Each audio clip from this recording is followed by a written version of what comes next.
Hello everyone, আমি অনামিকা। আমি চলে এসেছি তোমাদের সঙ্গে আবার একটা মিনি ব্লগ শেয়ার করতে। তোমরা কি ভাবছো আমি এখন ঘুরতে যাচ্ছি? হ্যাঁ, ঘুরতেই যাচ্ছি। আসলে সুখে থাকতে ভূতে কিলোনো যাকে বলে, সেটাই করতে যাচ্ছি।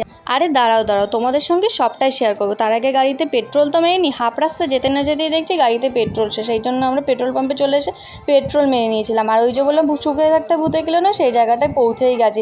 আমরা চলে এসেছিলাম ক্রোমা। আর এই শপটা ছিল আমাদের বাড়ির কাছেই, কামালগাছিতে বাইপাসের পাশে এই নতুন শপটা খুলেছে ক্রোমা নামে। আর আমি এখানে চলে এসেছিলাম আমার আইফোনটা কিনতে, কারণ অনেক দূরে যাওয়ার কোনো দরকার নেই, বাড়ির কাছে আছে যখন। তারপর ফাইনালি ওরা সব ডকুমেন্টস কমপ্লিট করার পরে আইফোনটা আমার হাতে দিল। আর আমাকে বলছিল আমার হাজব্যান্ড যে তুমি আইফোনটা ওপেন করো। তারপর আমি ওপেন করতে গিয়ে এত এক্সাইটেড হয়ে গেছিলাম যে হাত থেকে সব কিছু ফেলে দিচ্ছিলাম। আইফোনের কালারটা কেমন হচ্ছে তোমরা অবশ্যই কমেন্টে জানিও। এটা হচ্ছে লাইট পিঙ্ক কালার, তোমরাও নিতে পারো। কালারটা সত্যি খুব সুন্দর। আর আমি দেখো এখানে কায়দা মারতে শুরু করে দিই। আমি এবার বাড়ি পেলেই তোমরা আমার চ্যানেলটাকে লাইক অ্যান্ড সাবস্ক্রাইব করে দিয়ে পাশে থেকো। বাই।